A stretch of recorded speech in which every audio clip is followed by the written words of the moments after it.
कोयटा के अम्न पर एक और वार। जिना रोड पर साइंस कॉलेज के करीब धमाका, 4 अफराद जाँ बहक, 15 जख्मी। तहकीकात जारी। धमाका रिमोट कंट्रोल के जरिए किया गया। जिया लांगू की तस्दीक। सूबाई मुशीर दाखिला का कीमती जानों के जिया पर इजहार अफसोस। दहशतगर्दों को कैफरे किरदार तक पहुंचाने का आज़्म। पाकिस्तान और बलूचिस्तान को अनस्टेबल करने के लिए इधर बहुत सी कुव्वतें लगी हुई हैं, जिनके खिलाफ हमारे और हमारे इदारों की जंग जारी है। हमने उनको बहुत ज़्यादा उनकी कमर तोड़ दिए, वो अभी डू एंड डाई के मरहले में आ गए हैं। तो कम्युनिटी कोई भी हो, दहशतगर्दों का मकसद होता है पाकिस्तानी कौम को नुकसान पहुँचाना। तक तो देखें इतनी तो है कि ये रिमोट कंट्रोल था। अभी सारी एजेंसीज आई हैं, सारी अपनी तफ्तीश कर रहे हैं। महंगाई का सुनामी, आम शहरी सर तक डूब गया। मिनी बजट में सब कुछ महंगा। दरामदी कपड़े, जूते, परफ्यूम, जूस, बच्चों का दूध और मेकअप का सामान पहुंच से बाहर। गरीब की सवारी भी जेब पर भारी। साइकिलों पर दी गई टैक्स छूट खत्म। दरामदी मशीनरी और पावर जनरेशन पार्ट्स पर 17% सेल्स टैक्स की तजवीज। मालियाती ज़िम्नी बिल कौमी असम्बली में पेश।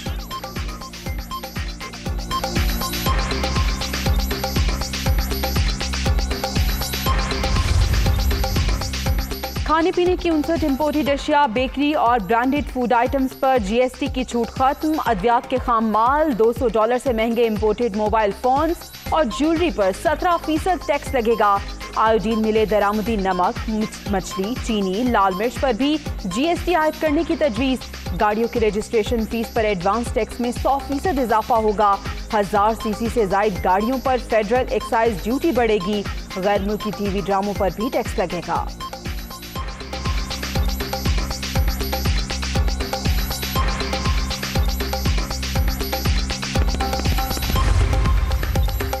कुदरती आफात की मद में मिलने वाली रिलीफ अशिया पर 17% सेल्स टैक्स देना पड़ेगा। दरामद सलाई मशीन, एक्सपोर्ट प्रोसेसिंग जोन की मशीनरी, दरामदी चिकन पर 17% ड्यूटी आयद होगी। सोलर पैनल, विंटर बाइन, पर्सनल कंप्यूटर और लैपटॉप भी महंगे होंगे। सिफारत खानों की जानिब से दरामद की गई अशिया पर भी 17% सेल्स टैक्स लगाने की तजवीज़।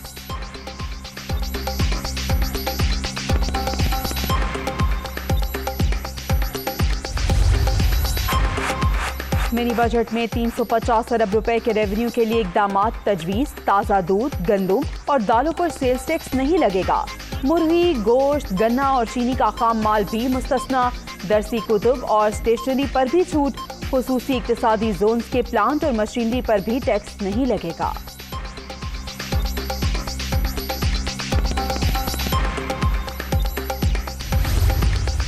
इस्लामाबाद में मुख्तलिफ खिदमात की फराहमी पर 5% सेल्स टैक्स आयद करने की तजवीज़। Personal care, beauty parlour, clinic, tour operator, travel agents, auto workshops और इंडस्ट्रियल मशीनरी वर्कशॉप सर्विसेज शामिल। Health club, gym, marriage hall, launch, शामियाना और कैटरिंग सर्विसेज पर भी टैक्स की सिफारिश। 343 अरब रुपए के एग्जम्पशन जो हैं वो हटाई गई हैं।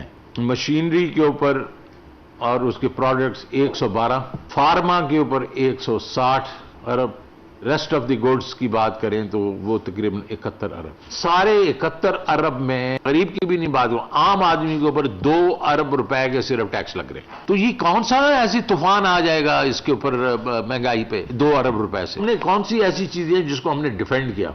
फूड आइटम्स हैं, educational books, stationery, imported parts और computer and laptops, agriculture tractors, fertiliser, pesticides, पुराने जो कपड़े हैं इसको हमने नहीं इस पे सेल्स टैक्स लगने दिया।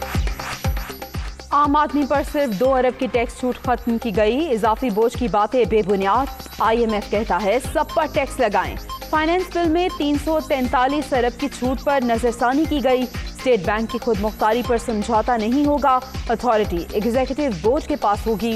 वजीर खजाना शौकत तरीन की प्रेस कॉन्फ्रेंस।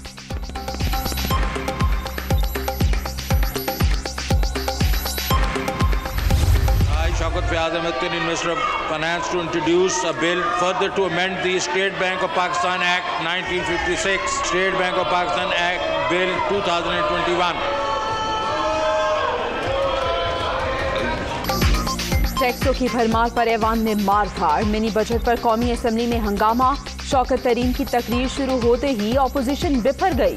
शोर शराबा, गद्दार गद्दार के नारे।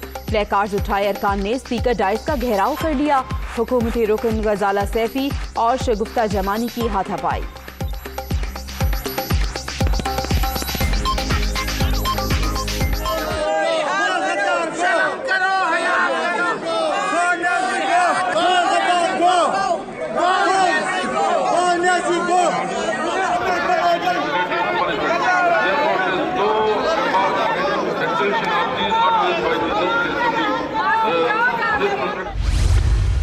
अपोजिशन की, पाकिस्तान के अवाम की ज़बान बंदी करके आप जो है पाकिस्तान की माशी खुदमुख्तारी बेच रहे हैं। सारी कौम शर्मसार हो रही है कि पार्लियामेंट क्या बिहेव कर रही है। 1100 अरब रुपए के टैक्सेस जो है वो जो है विदड्रॉ करके एग्जम्पशन अवाम के ऊपर महंगाई का पहाड़ तोड़ रहे हैं। मैं पाकिस्तान के 22 करोड़ अवाम के बिहाफ पे यहाँ पे बोल रहा हूँ, मेरी आवाज ना बंद करें। खुदा के लिए ये क्या, ये ईस्ट इंडिया कंपनी की हुकूमत आ गई है, क्या आ गया ये? हम झूठ बोलते रहे हैं, झूठ बोलते रहे हैं पिछले 3.5 साल।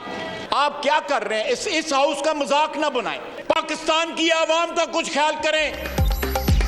जनाब स्पीकर, ऑपोजिशन की जबानबंदी करके मौशी खुदमुख्तारी बेची जा रही है। लगता है पाकिस्तान में ईस्ट इंडिया कंपनी वापस आ गई। हुकूमती इक़दामात पार्लियामेंट और आपकी कुर्सी के लिए शर्मनाक। नए टैक्स लगाकर अवाम पर महंगाई के पहाड़ तोड़े जा रहे हैं। ख्वाजा आसिफ की गरज बरस, ऑर्डिनेंसेस की तजदीद आइन की खिलाफ वर्जी करार।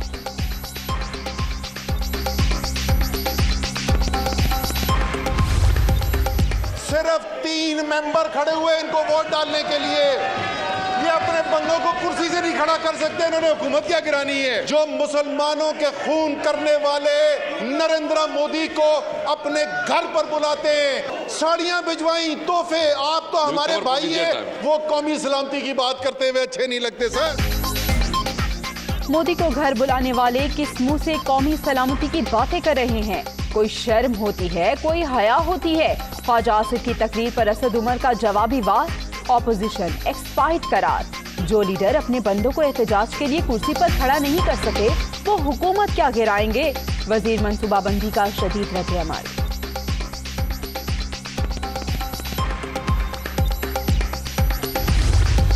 हुकूमत ने इन 3.5 सालों में खारजा पॉलिसी को भी तबाह किया, माशी पॉलिसी को भी तबाह किया, मुल्क के अंदर अमन और अमान भी तबाह हुआ। आप कौमी असम्बली के अंदर अपोजिशन को भी कुछ नहीं समझते, आप सेनेट को भी कुछ नहीं समझते, आप अवाम को भी कुछ नहीं समझते। नविश्ता देवार लिखा जा चुका। इक़्तिदार में होने के बावजूद अवाम ने आपको मुस्तरद कर दिया। अपने अंजाम को पढ़ लें, आइंदा इलेक्शन में चल पता जाएगा। मौलाना असद महमूद का खैबर पख्तूनख्वा के बल्दियाती इलेक्शन में वज़रा पर पैसे बांटने का इल्जाम। आप गलत बयानी कर रहे हैं, स्पीकर असद कैसर का चैलेंज। हम अपने बैनर्स लेके खड़े हुए थे और मोहतरमा गजाला कैफी साहिबा आई हैं, उन्होंने आके झपड़ करके मेरा वो पोस्टर फाड़ा। उसने मेरी ये उंगली उठा के मरोड़ी है। उस मरोड़ने के बाद जाहिर है मैंने अपने दिफा में उनको धक्का देके दूर किया। उसने आते के साथ उसने थप्पड़ मुझे मारा। यहाँ पे बहुत सारे लोग गवाह हैं। हम ऐवान में एहतजाज कर रहे थे, गजाला सैफी ने आकर बैनर फाड़ा, थप्पड़ भी मारा। शगुफ्ता जमानी का इल्जाम, ये उस मुल्क में रहने के काबिल नहीं, जंगल में जा बसे। हुकूमती रुकन का जवाब। ये इनको जंगल में जाके रहना चाहिए, बस ये इस मुल्क में रहने के काबिल और यहाँ ऐवान बाला में और यहाँ MNAs बनने के काबिल नहीं है। कौमी असम्बली का इजलास, तीसरी इलेक्शन तरमीम के ऑर्डिनेंस में 120 रोज की तौसी। सैयद नवीद कमर का हुकूमत पर आइन की पामाली का इल्जाम। ऐवान में नई रिवायात डाली जा रही हैं। 6 ऑर्डिनेंसेस की मुद्दत खत्म हो चुकी। ऐसा लगता है जैसे मुर्दे में जान डाली जा रही है। PP रहनुमा की तनकीद। 8 ऑर्डिनेंसेस में से 6 ऑर्डिनेंसेस ऐसे हैं जो पहले से ही एक्सपायर हो चुके हैं। एक एक्सपायर्ड चीज़ को आप एक्सटेंड किस तरह से करेंगे? ये तो जैसे कोई मुर्दा शख्स हो, उसको कब्र से निकाल के आप उसमें सांस फूंक रहे हैं, ये नहीं होता। ये इलीगल और अनकॉन्स्टिट्यूशनल चीज़ है। एक्सपायर करें मुझे बात तो करने दो। हुकूमत ने पाकिस्तान की मौशी खुदमुख्तारी IMF के हवाले कर दी। तब्दीली सरकार ने नए साल को महंगाई का साल बना दिया। खाने पीने और आम इस्तेमाल की अशिया की कीमतों में नाकाबिले बर्दाश्त इजाफा होगा, शहबाज शरीफ की तनकीद।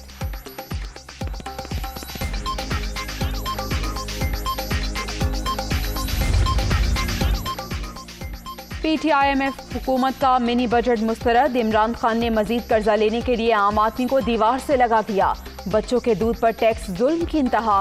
तब्दीली सरकार ने फिर अवाम दुश्मनी का सबूत दिया, बिलावल भुट्टो की तनकीद।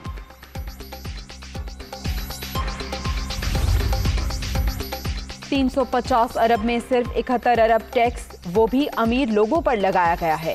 आम आदमी के इस्तेमाल की अशिया पर रिफंड किया गया। ब्लैक इकोनॉमी की बजाय दस्तावेजी मईशत को फरोग मिलेगा, फवाद चौधरी का ट्वीट। तहरीक इंसाफ का 2015 का आइन बहाल। सेंट्रल एग्जीक्यूटिव कमेटी ने मुसव्वदे की मंजूरी दे दी। 40 रुकनी कोर कमेटी कायम करने की तजवीज। पार्टी ओहदों की मुद्दत 2 साल होगी।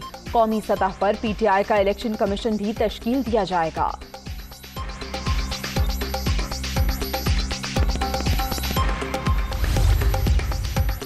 इस्लामाबाद में college of physician and surgeons का कॉन्वोकेशन।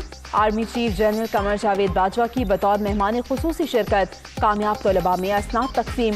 सिपा सालार का कोरोना के दौरान खदमात पर मेडिकल कम्युनिटी को खिराज तहसीन।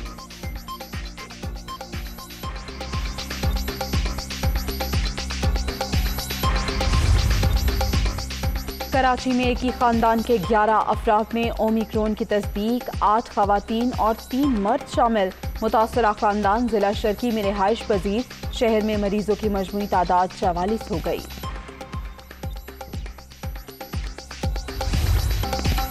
CPEC इक्तसादी गेम चेंजर मंसूबा। जहां लोग और पहाड़ मिलते हैं, वहां पाकिस्तानी कौम के अज़्म की एक कहानी है जो अजूबे को हकीकत में बदलने वालों को खैराज तहसीन पेश करती है। मुराद सईद का ट्वीट। दस्तावेजी फिल्म भी तैयार।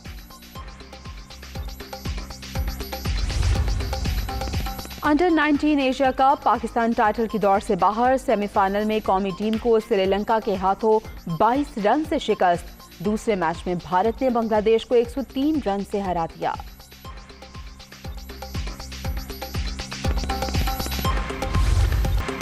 बाबर आजम का एक और Ajaz. ICC one day player of the year के लिए नामजद। दीगर 3 खिलाड़ियों में बांग्लादेश के ऑलराउंडर शुकेबुल हसन भी शामिल।